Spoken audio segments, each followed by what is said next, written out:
Hit TV ప్రేక్షకులకు నమస్కారం. నేను మీ మహేష్. ఇవాళ తేదీ 23 ఏప్రిల్ 2026. లాస్ట్ వీడియో ఏదైతే చేశామో జియో పాలిటిక్స్‌కి సంబంధించి, ఆ రోజు పరిస్థితి నుంచి ఈ రోజు పరిస్థితి ఏమన్నా మారిందా? లేకపోతే ఇంకా అలాగే ఉందా? క్లియర్‌గా తెలుసుకుందాం with senior political analyst and journalist Suresh Kochattil గారితో. సార్ నమస్కారం. నమస్కారం. సురేష్ కోచ్చిటిల్ సార్. హాయ్. ఏంటి సార్ పరిస్థితి? ఇప్పుడు అదే చెక్ చేస్తున్నాను. ఏమైనా లేటెస్ట్ ఏమైనా జరిగిందేమో లాస్ట్ 15 నిమిషాల్లో.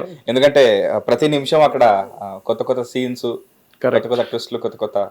ఎందుకంటే ఇప్పుడు ఈ షిప్స్ వీళ్ళు బోర్డ్ చేశారు కదా, 2 గ్రీక్ షిప్లు నిన్న. దాన్ని అమెరికా వాళ్ళు ఛాలెంజ్ చేశారు, అమెరికన్ ఛానల్ వాళ్ళు ఛాలెంజ్ చేశారు. మీ దగ్గర విజువల్స్ ఉంటే రిలీజ్ చేయండి, దమ్ము ఉంటే అని చెప్పి ఇరాన్ రెవల్యూషనరీ గార్డ్స్ అని చెప్పారు. మీరు అంటున్నారు మేము 2 షిప్లు పట్టుకున్నాం, తీసుకెళ్ళిపోయాం, అది మీ వీడియోలు పట్టారు అంటే ఇప్పుడు వీడియో పెట్టారు. ఆ వీడియోలో కూడా వాళ్ళు మాస్క్ వేసుకొని ఎక్కుతున్నారు, వాళ్ళ ఫేస్ చూపించట్లేదు. ఓకే, ఆబ్వియస్ రీజన్, ఎందుకంటే రేపు మళ్ళీ ఈ రెజ్యూమ్ పడిపోయింది అనుకోండి, వీళ్ళని పట్టుకుంటారు మళ్ళీ రేపు. కానీ దానికి ఓపెన్ ఛాలెంజ్ అది ప్రెసిడెంట్ ట్రంప్కి, ఈ షిప్పుల మీద బోర్డ్ చేయడం అనేది. ఎందుకంటే ఈయన ఎప్పుడు చెప్తుంటారు చూడండి, నేవీ అయిపోయింది, వీళ్ళదేం లేదు, మొత్తం ఖాళీ అయిపోయింది దుకాణం అని చెప్పి. కానీ ఇప్పుడు సడన్గా మీరేం చూస్తున్నారంటే that there is a Iran navy అనగానే అగైన్ అసిమెట్రిక్ వార్ఫేర్. చిన్న బోట్లు, చిన్న ఈవెన్ మన జెట్ స్కీ లాంటి అది పెట్టుకొని వీళ్ళు ఆపరేట్ చేస్తున్నారు. ఓకే, సో పెద్ద పెద్ద షిప్లు కాదు. యూఎస్ దగ్గర ఎయిర్క్రాఫ్ట్ క్యారియర్లు 3 బ్యాటిల్ గ్రూప్స్ ఉన్నాయి అక్కడ గల్ఫ్ ఆఫ్ ఒమాన్లో. ఇదేం లేదు వీళ్ళ దగ్గర. అక్కడ కూడా మీరు ఒక అసిమెట్రిక్ వార్ఫేర్ చూస్తున్నారు. ప్రెసిడెంట్ ట్రంప్ ఏమో 2-3 రోజుల నుంచి ఎక్కువ మాట్లాడలేదు. ఆయన ఒక యాంటీ ఇండియన్ ట్వీట్ ఒకటి చేశారు. అంటే ఒక ఇంకోరు ఏదో చేసిన ట్వీట్ని, అంటే ఒక మైకల్ సావేజ్ అనే రేడియో హోస్ట్ ఆయన చేసిన ఒక దానికి స్క్రీన్ షాట్ షేర్ చేశారు. ఎనీవే దాని పక్కన పెడతారు, ఎందుకంటే దాని గురించి ఒక కేసు నడుస్తుంది వాళ్ళ సుప్రీంకోర్టులో. ట్రంప్ దాని హియరింగ్ కూడా అటెండ్ అయ్యారు. కానీ ఇప్పుడు జరుగుతున్న ఈ యుద్ధం అని చెప్పాలంటే మనం ఇప్పుడు సీజ్ ఫైర్ ఉంది. కానీ సీజ్ ఫైర్తోని ఐఆర్జీసీకి ఏదో ప్రాబ్లం లేదు అక్కడ. ఇప్పుడు ఇరాన్ నడిపిస్తున్నది Iranian revolutionary guard corps, IRGC. వీళ్ళు ఎన్నో సంవత్సరాల నుంచి వీళ్ళు ఒక రైట్ హ్యాండ్ లాగా ఉన్నారు. అక్కడ ఉన్న సుప్రీం లీడర్ కానీ వాళ్ళ రిలీజియస్ థియోక్రసీ, వాళ్ళ దగ్గర ఒక రిలీజియస్ గ్రూప్ లాగా. సార్ కొంచెం పాజ్ చేద్దాం సార్. ఇప్పుడు అంటే ఇప్పటి వరకు చూసిన పరిణామాల ప్రకారం అక్కడ ఇంకా ఎవరు లేరు, వాళ్ళ లీడర్ ఎవరు లేరని మనం నిర్ధారణకు రావచ్చా? అంటే ఉన్నారో లేరో, కోమాలో ఉన్నారో లేదో. ముస్తఫా కమనీ వాళ్ళకి మేజర్ డిఫరెన్స్ ఏమి ఉండదు, ఆయన చనిపోతే కూడా డిఫరెన్స్ ఉండదు. ఎందుకంటే వాళ్ళ దగ్గర ఒక కాంపోజిట్, ఒక గ్రూపిష్ మెంటాలిటీ వచ్చేసింది. ఒక గ్రూప్ కూర్చొని నిర్ణయాలు తీసుకుంటున్నారు. మనం అర్థం చేసుకోవాల్సింది అంటే వాళ్ళ political leadership separate, military leadership separate. అవును, పొలిటికల్ లీడర్షిప్ అనగానే వాళ్ళ ప్రెసిడెంట్ పెస్కెసియాన్, వాళ్ళ గలిబాఫ్, వాళ్ళ speaker of Iranian parliament, and అరగచియానా ఫారిన్ మినిస్టర్. వీళ్ళు ముగ్గురు ఉన్నారు. వీళ్ళు ముగ్గురే పబ్లిక్ ఫేస్ మనకి. సార్ పాకిస్తాన్లో కనిపించారు, టెలివిజన్ ఛానల్లో కనిపిస్తారు, ట్వీట్స్లో ట్వీట్ చేస్తారు. కానీ వీళ్ళ వైపు నుంచి ఇప్పుడు ఐఆర్జీసీ కూడా ట్వీట్ చేయడం మొదలుపెట్టారు. మీకు గుర్తుంటుంది, ఇదంతా మొదలైంది ఎప్పుడైందంటే ఫస్ట్ ప్రెసిడెంట్ ట్రంప్ ఏమో ఒక 4-5 రోజుల ముందు strait of Hormuz is open అని చెప్పి అనౌన్స్మెంట్ చేశారు. దాని తగ్గ ఒక గంట తర్వాత ఇరానియన్ ఫారిన్ మినిస్టర్ అరగచి ఆయన కూడా ట్వీట్ చేశారు, yes it's open but subject to conditions. కానీ within ½ an hour to 1 hour ఈయన డెప్యూటీ ఒక ఆయన ఫోన్ మళ్ళీ ట్వీట్ చేసి సారీ ఇట్ ఇస్ క్లోజ్డ్ అన్నారు. గంట సేపట్లో ఇరానియన్ రెవల్యూషనరీ గార్డ్ వాళ్ళు ఇమ్మీడియట్గా ట్వీట్ చేసి no sorry it's completely closed. అంటే పవర్ స్ట్రక్చర్ ఎట్లా మూవ్ అయింది చూడండి. ముందు ఎట్లా ఉంటుండే అంటే సుప్రీం లీడర్ ఒక నిర్ణయం తీసుకుంటారు, అయతొల్లా ఖమేనీ నిర్ణయం తీసుకుని అది గ్రౌండ్ లెవెల్ వెళ్తుంది అనమాట. ఇక్కడ ఇరాన్లో డెమోక్రసీ ఉందంటే ఉంది, కానీ 1 party డెమోక్రసీ. ఇంకెవరు లేరు అక్కడ ఓటింగ్ కోసం. మనుషులు చూసి ఓటేస్తారు, పార్టీలు కాదు అక్కడ. కానీ ఇప్పుడు జరిగిన దాంట్లో అమెరికాని ఒక డైరెక్ట్ ఛాలెంజ్ ఇచ్చారు ఇరాన్.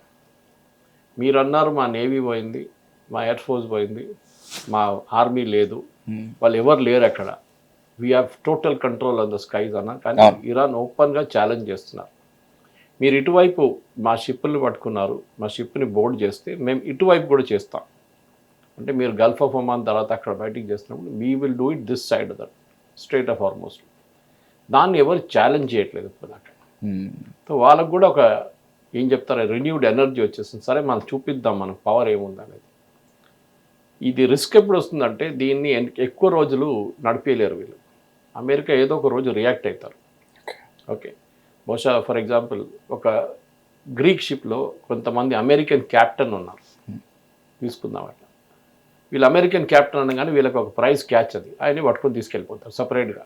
షిప్ అనేది తీసుకెళ్ళిపోతారు, క్యాప్టెన్ సపరేట్గా ఉంచుకొని హాస్టేజ్గా ఉంచుకుంటారు. అప్పుడు గేమ్ మారిపోతుంది. ఓకే, అప్పుడు అమెరికా ఇంటర్వ్యూన్ అవుతారు. ప్రెసిడెంట్ ట్రంప్ ఇప్పుడు ఏం చెప్పట్లేదు, ఆయన గేమ్ ప్లాన్ అర్థం కావట్లేదు. ఒకటే అర్థం ఏమవుతుందంటే వీళ్ళ దగ్గర ఉన్న కర్గ్ ఐలాండ్ ట్యాంక్స్ ఫుల్ అవుతుంది. ఇంకొక వారం లోపల it will become full. Okay, ఈ ఇరాన్లో ఉన్న ప్రతి ఆయిల్ వెల్ నుంచి వచ్చే ఆయిల్ అంతా కర్గ్ ఐలాండ్కి వస్తుంది. అక్కడ పెద్ద పెద్ద ట్యాంకులు ఉన్నాయి, వందలాది ట్యాంకులు ఉన్నాయి. ఆ ట్యాంకుల నుంచి షిప్లు తీసుకెళ్ళి షిప్లు వెళ్ళిపోతారు, షిప్లో ఫిల్ చేస్తారు, షిప్లు వెళ్ళిపోతారు, మళ్ళీ అది ఫిల్ అవుతూనే ఉంటుంది. ప్రాబ్లం ఏంటంటే ఇప్పుడు షిప్స్ లేవు, తీసుకెళ్ళడానికి షిప్ లేవు, ట్యాంకులు నిండిపోతుంది.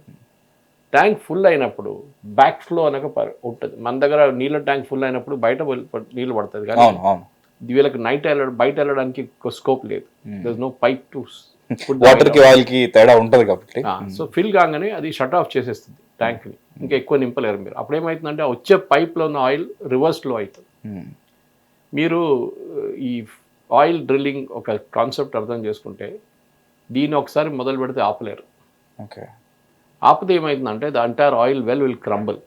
ఓకే, మట్టి అంతా లోపల పడిపోతుంది, దాంట్లో దాన్ని బయటకు వస్తుందని బయటకు అలా తీసుకొచ్చి డిస్ట్రిబ్యూట్ చేస్తూనే ఉండాలి, అంత కంటిన్యూస్ పంపింగ్ ఉంటుంది. ఒకసారి అది జరిగింది అనుకోండి, then that oil well is as good as gone, finished, దాని పని అయిపోయింది. సో ఇది అమెరికా క్యాల్కులేట్ చేస్తున్నారు. ఇది ఆయిల్ వెల్స్ కి సంబంధించిన స్క్రీన్ ప్లే లాక్ లా ఉంది సార్ ఇప్పుడు ఇది. కరెక్ట్. సో ఇప్పుడు ఏమవుతుందంటే ఈ ట్యాంకులు ఫుల్ కాగానే అన్ని రివర్స్ ఫ్లో అవ్వడం మొదలు పెడుతుంది. వాళ్ళ ఆయిల్ వెల్స్ అన్ని కొలాప్స్ అయిపోతుంది, ఇక్కడి నుంచి ఆయిల్ వెళ్ళట్లేదు. ఇదంతా జరుగుతున్నప్పుడు మీరు ఆలోచించండి, ప్రెషర్ ఇరాన్ మీద ఎంత ఉంటుందని. చాలా మటుకు ప్రెషర్ ఉంటుంది, ఎందుకంటే ఒకటి వాళ్ళకి రెవెన్యూ లేదు. 500 మిలియన్ అంటున్నారు ప్రెసిడెంట్ ట్రంప్ ప్రతి రోజు. 500 ఉండకపోవచ్చు, 250 నుంచి 300 million. Even that's a pretty good amount sir. Depends on the number of ships. 6 ఉంటుందా, 8 ఉంటుందా, 10 ఉంటుందా, 11 ఉంటుందా, అట్లా 12 ఉంటుంది. ఇప్పుడు ఆగిపోయింది మొత్తం, జీరో. సో ఎన్ని రోజులు ఈ స్టేటస్ కో నడుస్తుంది.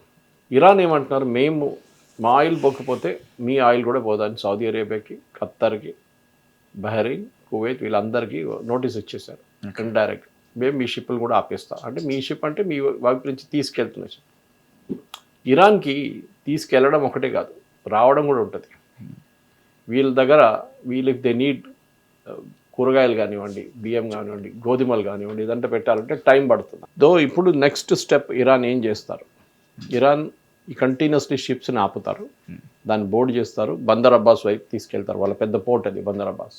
ఓకే, ఇటువైపు యుఎస్ ఏం చేస్తారంటే ఏ షిప్ చైనా నుంచైనా ఎక్కడి నుంచైనా ఇరాన్కి వెళ్తున్న షిప్ని బోర్డు చేస్తున్నారు. Not just Gulf of Oman, not just బయటకు వస్తున్న షిప్లు హార్మూజ్ నుంచి, ఈవెన్ ఇండియన్ ఓషన్లో కూడా షిప్ని వాళ్ళు బోర్డు చేస్తున్నారు.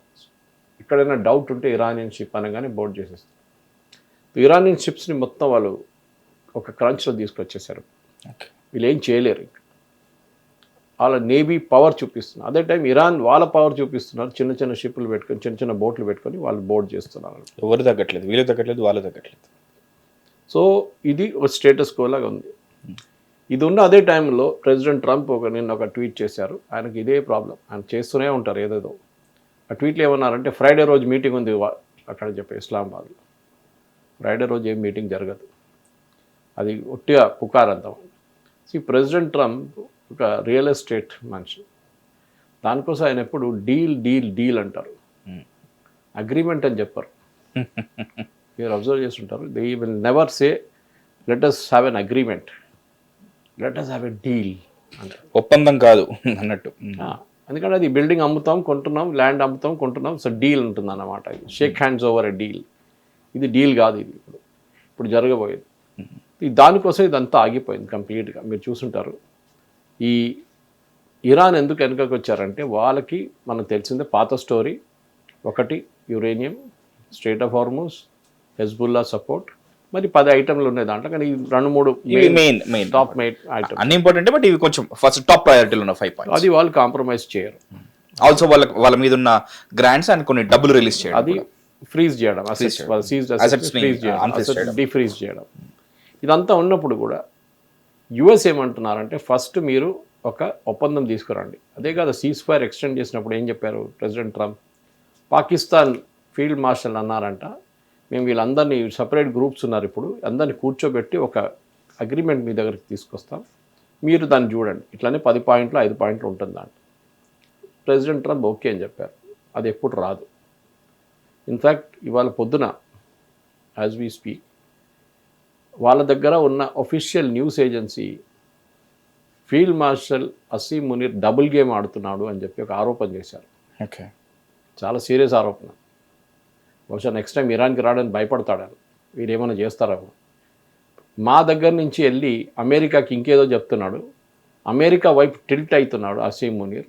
న్యాచురల్, పాకిస్తాన్లో ప్రతి ఆర్మీ చీఫ్ ఫస్ట్ అమెరికాకి వెళ్ళి దండం పెడతారు. వాళ్ళు అమెరికా ఉంటే వాళ్ళు బతుకుతారు, లేకుంటే లేదు. వాళ్ళ డబ్బులు అమెరికా దగ్గర నుంచి వస్తాయి.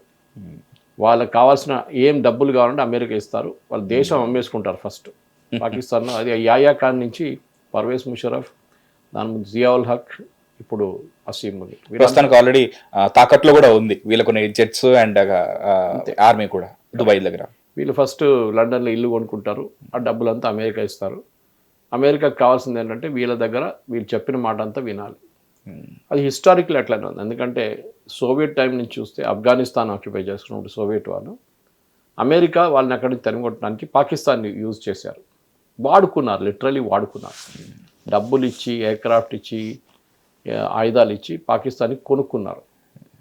దాని తర్వాత సోవియట్స్ పారిపోయారు, అల్ఖైదా వచ్చారు.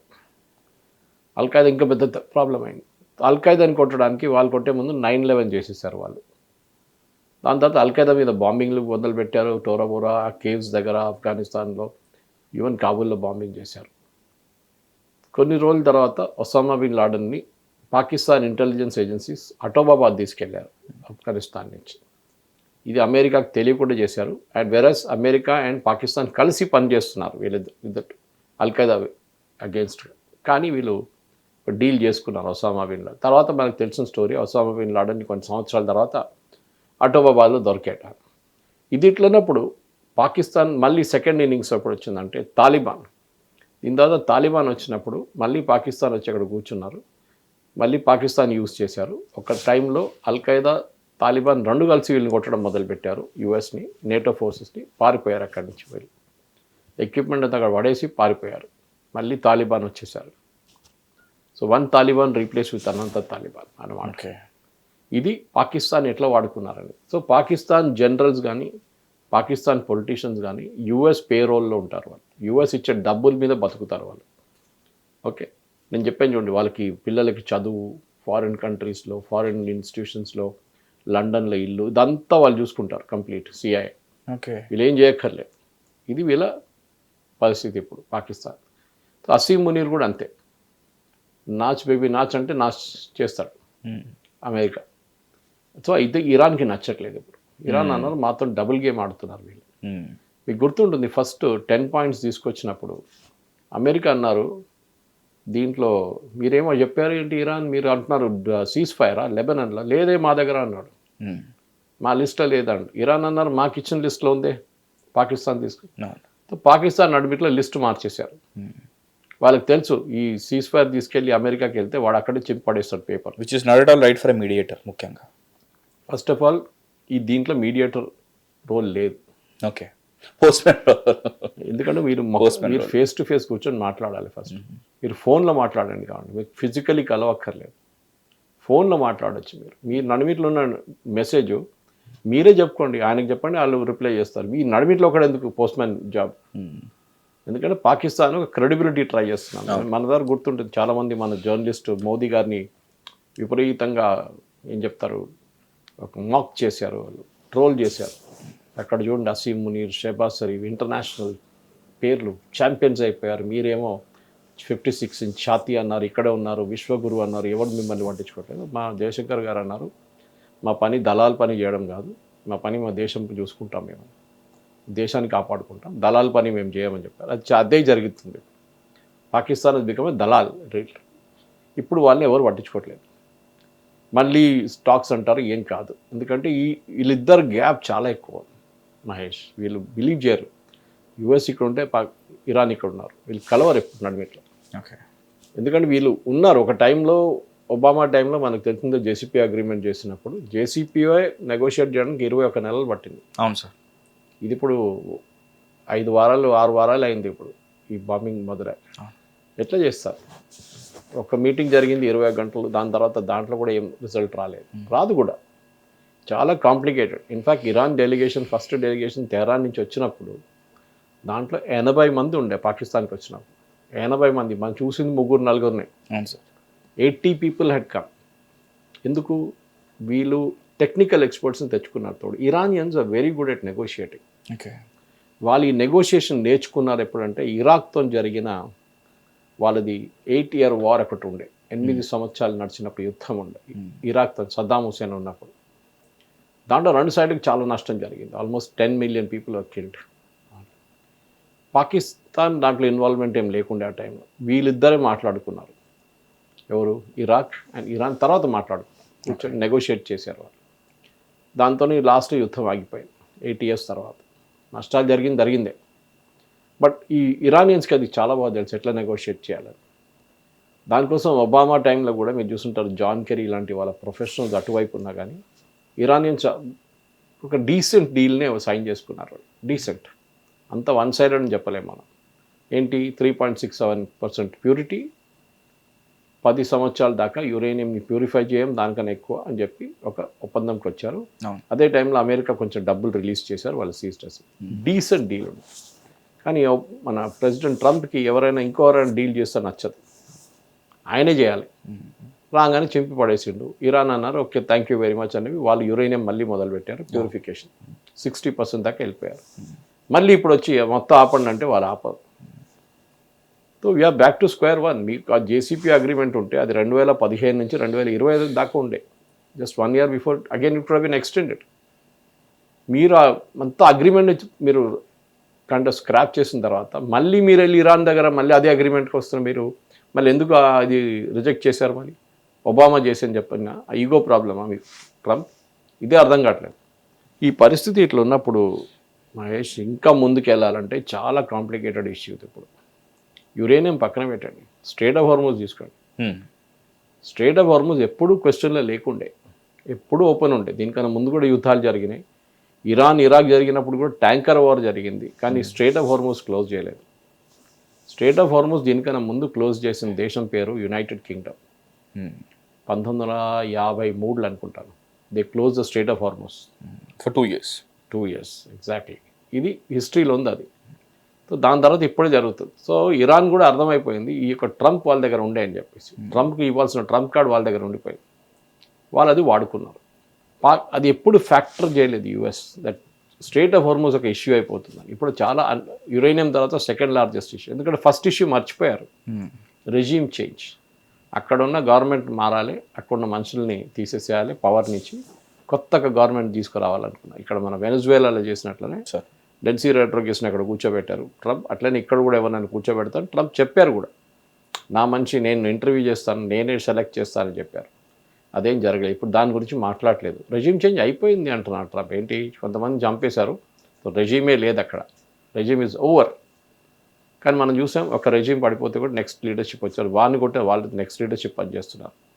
ముస్తఫా ఖమేనీ ఉన్నారా లేదని అది ఇప్పుడు ఇష్యూ కాదు మీరు అడిగిన ప్రశ్నకి. First they are got a command and control system ఉంది వాళ్ళ దగ్గర. ఆర్మీ ఆపరేట్ చేస్తున్నారు, IRGC is operating, revolutionary guard operate చేస్తున్నారు. వాళ్ళు నిర్ణయాలు తీసుకుంటున్నారు. ఆ నిర్ణయాలు చాలా మట్టుకు will be more dangerous than దీనికన్నా ముందున్న రెజ్యూమ్. ప్రెసిడెంట్ ట్రంప్కి ఇప్పుడు అనిపిస్తుంది దీనికన్నా ముందున్న ఖమేనీ బాగుండే వీళ్ళకన్నా అని చెప్పేసి. ఇది ఇప్పుడున్న పరిస్థితి. Let us see. ఎందుకంటే ఇక్కడి నుంచి ముందుకు వెళ్ళాలంటే ఎవరో ఒకరు కిందికి దిగ రావాలి. వీళ్ళిద్దరు రెడీ లేరు. It's a game of one upmanship. మీరు ముందు బ్లింక్ చేస్తారా, నేను బ్లింక్ చేస్తా చూద్దామని చెప్పి ఇద్దరు స్ట్రైట్గా కూర్చున్నారు. అది చూడాలి ఏం జరుగుతుందని. సార్ లాస్ట్ టైం మనం డిస్కస్ చేసుకున్న టైంకి ఇంకా ఎడ్జ్ ఆఫ్ ది వార్, ఇంకా ఆల్రెడీ బలం తగ్గిన ఇరాన్ కూడా will give it all in అన్న ఆ ఎడ్జ్లో ఉన్నారు. సో సీజ్ ఫైర్ ఏదైతే ఉందో దానికోసం మనం వెయిట్ చేద్దాము. అది ఎలాగో మళ్ళీ క్యాన్సిల్ అయిపోతుంది, మనం వెయిట్ చేద్దాము. ఎవరు ఫస్ట్ మూవ్ ఎవరి సైడ్ నుంచి వస్తుందో, సో దట్ అటాక్ ఎవరు చేస్తారన్న దీంతో మనం వెయిట్ చేస్తుండే సార్. ఈ గ్యాప్లో మనం లాస్ట్ చేసిన వీడియోకి ఈ వీడియోకి మధ్యలో అలాంటిది ఏమైనా ఒకరినొకరు రెచ్చగొట్టినట్టుగా ఏమైనా జరిగిందా? రెచ్చగొట్టడం మెయిన్లీ ట్రంప్ వైపు నుంచే స్టేట్మెంట్లతోని. ఓకే, ఆయన ఎప్పుడు మైక్ దొరికితే ఫస్ట్ అంటాడు, they have no navy, they have no air force, they have no army, they have no leaders. ఇప్పుడు ఒక స్టేట్మెంట్ చేశారు నేను, మేము అందరు సీనియర్ లీడర్స్ని చంపేస్తాం, ఇప్పుడు మాట్లాడడానికి ఎవరు దొరకట్లేదని చెప్పి. రిగ్రెట్ ఆయనకు అదొకటి ఉంది. ఎవరినో ఇద్దరు ముగ్గురు ఉంచుకోవాలండే, మొత్తం అందరిని కొట్టేసే మనం. ఇప్పుడు ఉన్న వాళ్ళేమో ఐఆర్జీసీని కౌంటర్ చేయలేకపోతున్నారు. So IRGC has taken over. వాళ్ళ మాట వినాల్సిందే పొలిటికల్ లీడర్స్. ఇప్పుడు వీళ్ళు ముగ్గురు, speaker Iranian parliament, president and foreign minister, వీళ్ళు ముగ్గురే పాకిస్తాన్ కూడా వెళ్ళారు మొన్న. వాళ్ళు ఏమో డిసిషన్ తీసుకోలేకపోతున్నారు, వాళ్ళకి భయం, రేపు వాళ్ళు వస్తే వాళ్ళని కూడా వీళ్ళు జైల్లో వేసేస్తారని భయం ఉంది ఐఆర్జీసీ వాళ్ళు. సో వాళ్ళు చాలా కేర్ఫుల్ ఉన్నారు వీళ్ళు ముగ్గురు. మీరు చూస్తే వాళ్ళ స్టేట్మెంట్స్ కూడా చాలా డిప్లొమాటిక్గా స్టేట్మెంట్స్ ఇస్తున్నారు. ఇప్పుడు ముందట్లా కాదు, అమెరికా వితరంగా తిడుతున్నారు అమెరికాని, విపరీతంగా అది చేస్తాం, మీరు చేస్తే మేము కూడా బాంబు వేస్తాం, చూసుకుందాం అది ఇది అని చెప్పేసి. సో దాన్ని ఇంగ్లీష్లో సాబ్రే రాట్లింగ్ అంటారు మనం. అంటే మీకు తెలుసు ఈ గేమ్ ఏం నడవదు కానీ చూసుకుందాం ఒకసారి, ఓకే టకటకటకని కొడదాం ఒకసారి, పోతే పోయింది కదా అని చెప్పేసి సాబ్రే రాట్లింగ్ నడుస్తుంది. కానీ ఇప్పుడు జరిగే దాంట్లో మహేష్ మనొక స్టేటస్ కోకి వచ్చేసాం. ఇప్పుడు ఓకే, ఫ్రీజ్ అయిపోయింది, అన్ని ఏం జరగట్లేదు. ఇరాన్ వాళ్ళ గేమ్ ఆడుకుంటారు టు అన్ ఎక్స్టెంట్. లాస్ట్లో అమెరికాని ప్రొవోక్ చేస్తారు. నేను చెప్పాను చూడండి, రేపు అది ఒక బ్రిటిష్ షిప్, అమెరికన్ షిప్, ఏదైనా షిప్ ఉండొచ్చు. అమెరికన్ షిప్స్ అయితే ఉండవు, కానీ ఉంటే కూడా ఫ్లాగ్ మార్చుకుంటారు ఇప్పుడు దాకా. సో అట్లాంటి ఏమైనా ప్రొవోక్ చేసినప్పుడు అప్పుడు అమెరికా లేస్తారు. ఓకే, అప్పుడు పెద్ద ఇష్యూ కాబోతుంది. అది ఏ రోజు ఎప్పుడు జరుగుతుందని మనం ఇప్పుడు ప్రెడిక్ట్ చేయలేము. ఫర్ ఎగ్జాంపుల్ ఈ చైనా నుంచి వచ్చిన షిప్ని పట్టుకున్నారు వాళ్ళు, పాకిస్తాన్ యుఎస్ ఎయిర్ ఫోర్స్. దాంట్లో చాలామంది మరైన్స్ని దింపి వాళ్ళు అన్నీ ఓపెన్ చేసి చెక్ చేశారంట. ఓకే, కంటైనర్స్ చెక్ చేసి దాంట్లో మిసైల్స్కి కావాల్సిన అమ్యునిషన్ తయారు కావాల్సిన కెమికల్స్ తీసుకొస్తున్నారంట. అది డ్యూయల్ యూసేజ్ ఉండొచ్చు. నిన్న కూడా మాట్లాడాను, డ్యూయల్ యూసేజ్ ఉండొచ్చు, వేరే దానికి కూడా ఉండొచ్చు, వేరే దానికి వాడుకోవచ్చు, దీనికి కూడా వాడుకోవచ్చు. ఇప్పుడు చైనా దగ్గర అడుగుతుంటే మేము వాళ్ళకి ఇది ఇంకా దీనికి కాదు కదా, అది ఫార్మస్యూటికల్ దానికి అమ్మమంటారు. దానికి ఒక కన్సైన్మెంట్ ఉంటుంది కదా సార్, ఎవరు దేనికి ఎందుకు ఆర్డర్ చేసి? అదేం లేదు, కెమికల్ పేరు ఉంటుంది అంతే కదా. ఆ కెమికల్ పేరు 10 దాంట్లో వాడుకోవచ్చు, మీరు 10 డిఫరెంట్ టైప్స్గా వాడుకోవచ్చు. ఓకే, ఇది పరిస్థితి అన్నమాట. సో ఇప్పుడు ఆ కన్సైన్మెంట్ సీజ్ చేశారు. ఎవరికి కోపం? చైనా కూడా కోపం ఉంది. దీంట్లో చైనా ఇష్యూ కూడా చాలా మటుకు పెద్ద. ఎందుకంటే చైనాకి డెస్పరేట్గా ఇరానియన్ ఆయిల్ కావాలి వాళ్ళకి మంచి రేట్లో దొరుకుతుండే. ఇంటర్నేషనల్ లెవెల్లో 100 కన్నా ఎక్కువ వెళ్ళిపోయింది ఇప్పుడు, $100 పర్ బ్యారెల్. వాళ్ళు కొనలేరు, కొంటే వాళ్ళకి చాలా నష్టం. రష్యా నుంచి లాంగ్ టర్మ్ కాంట్రాక్ట్ ఉంది వాళ్ళకి, $60-70 నడుస్తుంది అక్కడ. ఇరాన్ నుంచి ప్రతిరోజు వాళ్ళు 5 నుంచి 6 షిప్పులు తీసుకెళ్తుండే చైనా ఆయిల్. ఇప్పుడు ఒక్కటి కూడా పోవట్లేదు బయటికి. చైనా కూడా ఇప్పుడు ప్రెషర్ పెట్టడం మొదలు పెడతారు ఇరాన్ మీద. మీరు ఏదైనా ఒక ఒప్పందం చేయండి, టెంపర్రీగా 2-3 సంవత్సరాలకు ఉన్న అగ్రిమెంట్ చేయండి. యురేనియంని మేము ప్రాసెస్ చేయము, మా దగ్గర ఉంచుకుంటాము, మీరు వచ్చి ఇన్స్పెక్ట్ చేసుకోవచ్చు. మీరంటే IAEA, ఇంటర్నేషనల్ అటామిక్ ఎనర్జీ వచ్చి ఇన్స్పెక్ట్ చేసుకోవచ్చు, కానీ మా దేశం నుంచి బయటికి తీసుకెళ్ళడానికి మేము అనుమతించాము. చాలా clear. Okay, so next step అది అమెరికా అంగీకరించారు. ఫస్ట్ అంటారు, నో అంటారు. తర్వాత కొంచెం ప్రెషర్ పెడితే చైనా వైపు నుంచి, రష్యా వైపు నుంచి అమెరికా కూడా అగ్రీ చేస్తారు. దాన్ని సపరేట్ ప్లేస్లో పెట్టాల్సి వస్తుంది. దాన్ని కంప్లీట్ 24/7 CCTV ఉంటుంది. IAEA వాళ్ళు రెగ్యులర్గా వచ్చి ఇన్స్పెక్ట్ చేస్తారు.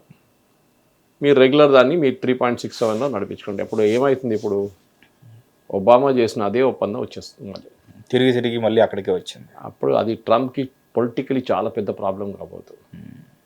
అదే ట్రంప్ అవాయిడ్ చేయడానికి ట్రై చేస్తున్నారు, అది ఆపడానికే ట్రై చేస్తున్నారు అప్పటి నుంచి, కానీ అది కావట్లేదు. ఫైనలీ తిరిగి అక్కడికి వస్తున్నారు అనమాట.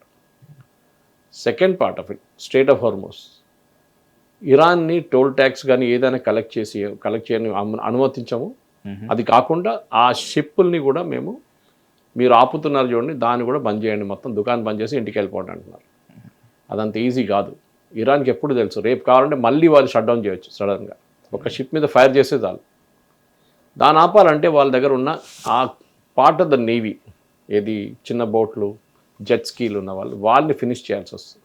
ఓకే, మీరు ఇరాన్ కోస్ట్ లైన్ ఒక జాగ్రఫీ చూస్తే, వాళ్ళ స్ట్రక్చర్ చూస్తే 2 different types of Coast line. ఇక్కడ ఇరాన్ ఉంది, ఇక్కడ సౌదీ అరేబియా ఉంది.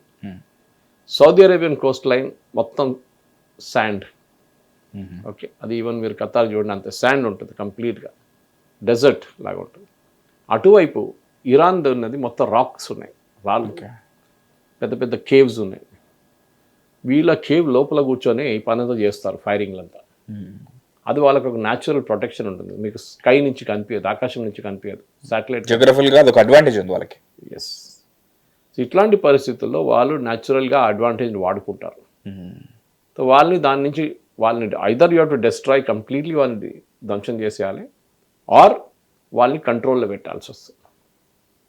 ఇది చాలా డిఫికల్ట్. ఇది ఎప్పుడు జరుగుతుందో చెప్పాలి, ఎవరు ఫస్ట్ మూవ్ తీసుకుంటారో చూడాలి. ఇరాన్ ఫైర్ చేస్తే ఇరాన్కి వ్యతిరేకంగా ఎవరైనా ఫైర్ చేస్తారా, then the game will change. అప్పుడు అమెరికా వాళ్ళ పెద్ద గన్స్ తీసుకొచ్చి మొదలు పెడతారు మళ్ళీ యుద్ధం. కానీ ఈ సీజ్ ఫైర్ ఉంది కదా ఇప్పుడు, అవును సార్, టెక్నికలీ చేయలేరు, కానీ ఇరాన్ చేస్తున్నారు.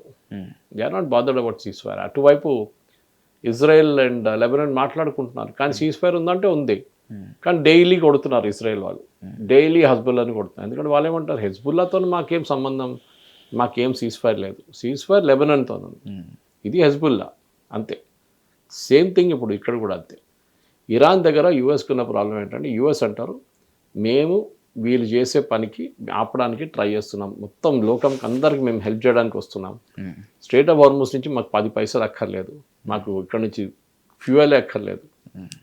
ఇప్పుడు చూడండి, సడన్గా యూరోపియన్ యూనియన్ 30 దేశాలు కూర్చొని మాట్లాడి they are trying to come up with a protection plan strait of Hormuz. చాలా లేట్ అయిపోయింది, ఎప్పుడో చేయాలండేది, యుద్ధం మొదలైనప్పుడే చేయాలండేది. ఎందుకంటే ఒకసారి 10 దేశాలు 20 దేశాలు కలిసి వస్తే ఇరాన్ కూడా భయపడతారు. భయపడ్డం అంటే మిలిటరీ వై కాదు, అది వాళ్ళు అప్పుడు కూడా డ్యామేజ్ చేయొచ్చు కావాలంటే పొలిటికల్గా. ఎందుకంటే మీరు వీళ్ళని ఎవరినైనా యాంటగనైజ్ చేశారో, ఎవరినైనా షిప్నైనా కొట్టారో, వాళ్ళు మళ్ళీ మిమ్మల్ని తిరిగి కొడతారు. ఇంటర్నేషనల్ ఫీల్డ్లో, ట్రేడ్ ఫీల్డ్లో మిమ్మల్ని, ఇరాన్ని బయటికి వాళ్ళ ప్రొడక్ట్స్ పంపించడానికి అనుమతించరు వాళ్ళు. ఇది మెయిన్ గేమ్ అనమాట. కానీ చూడాలి మనం, ఎందుకంటే ఇది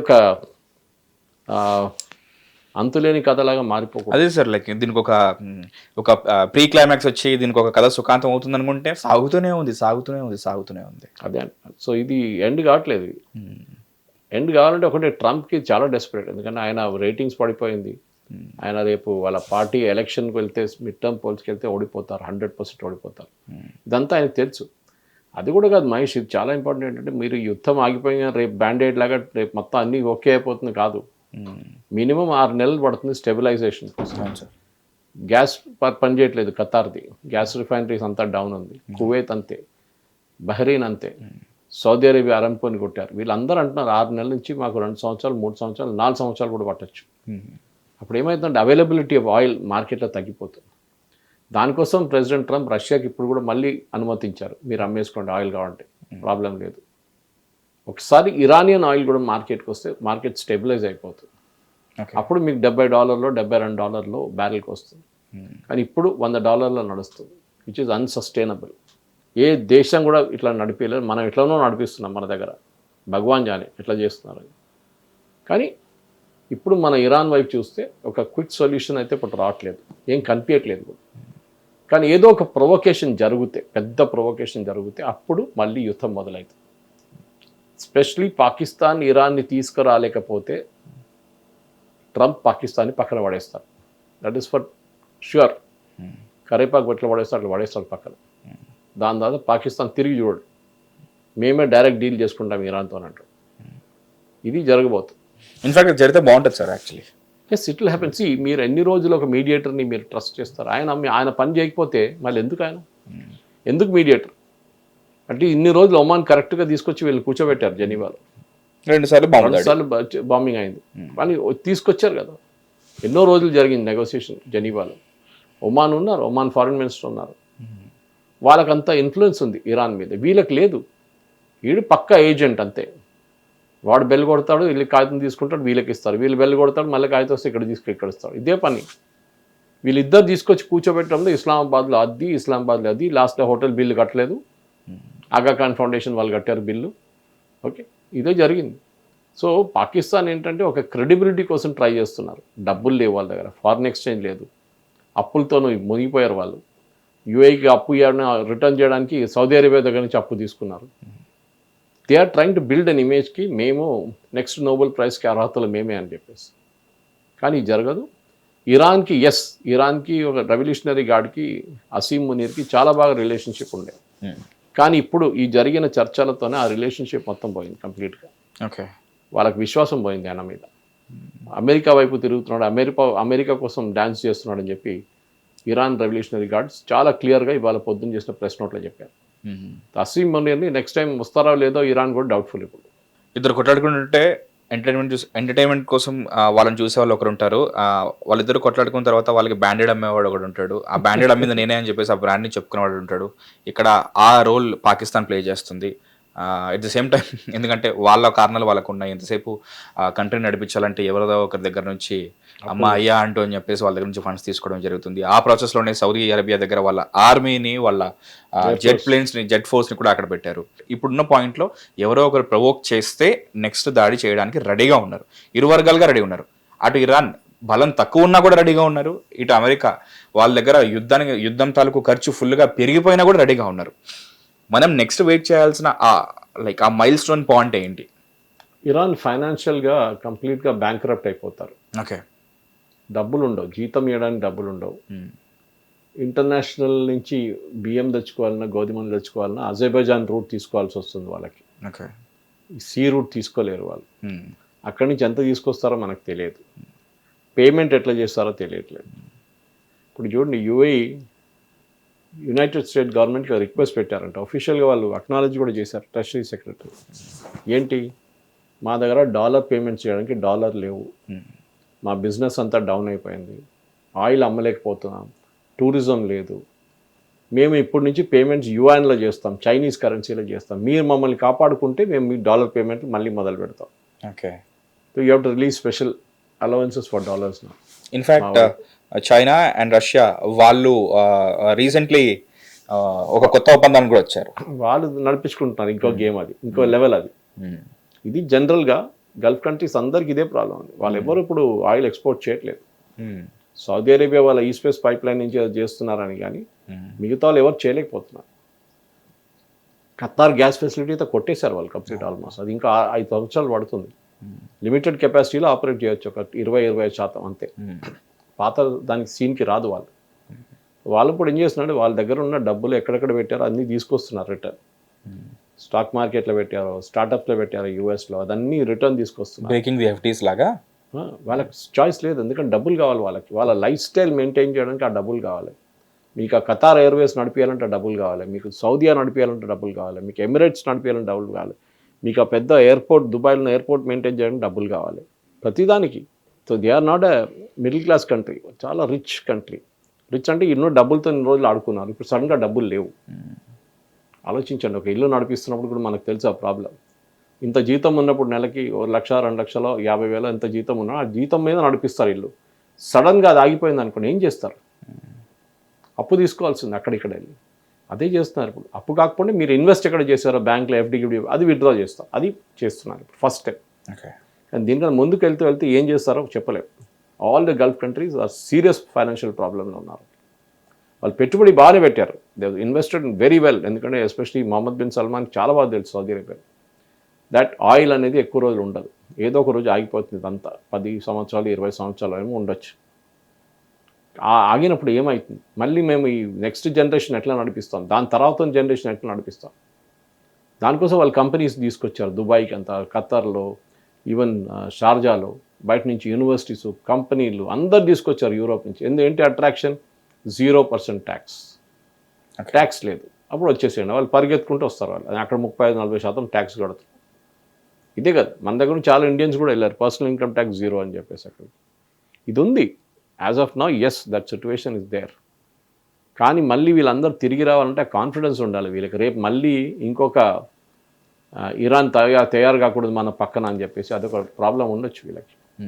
అదే జరుగుతుంది ఇప్పుడు. ఆ కాన్ఫిడెన్స్ రావాలంటే స్టెబిలిటీ కావాలి. ఇవాళ కూడా అన్నారు, I think it is UAE only which are Qatar, ఒక స్టేట్మెంట్ చేశారు, మేము మా దగ్గర వచ్చే డబ్బులు మంచిదానికి ఖర్చు పెట్టాం, ఈ బిల్టప్ ఇన్ఫ్రాస్ట్రక్చర్, మేము ఎయిర్పోర్ట్లు కట్టాం, ఎయిర్లైన్స్ స్టార్ట్ చేసాం, పెట్టుబడి పెట్టాం, అది చేసాం, ఇది చేసాం, రోడ్లు వేసాం, హోటల్ కట్టాం, అన్నీ చేసాం, కంపెనీలు తీసుకొచ్చాం, యూరోపియన్ అమెరికన్ కంపెనీలు తీసుకొచ్చాం.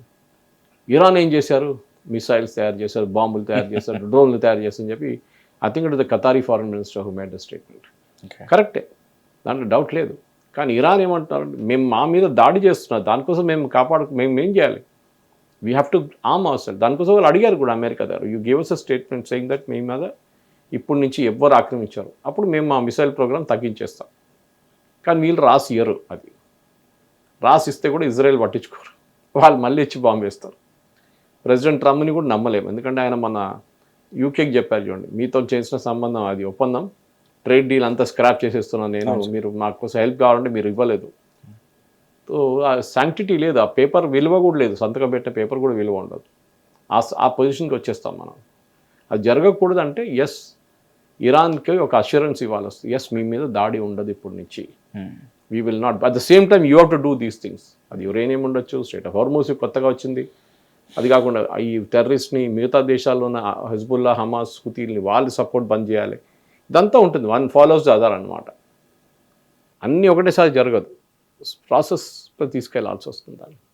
దానికి చాలా మెచ్యూర్ నెగోసియేషన్ టీం కావాల్సి వస్తుంది, సబ్జెక్ట్ మ్యాటర్ ఎక్స్పర్ట్స్ కావాల్సి వస్తుంది, దాన్ని బట్టి మార్పులు తీసుకురావచ్చు.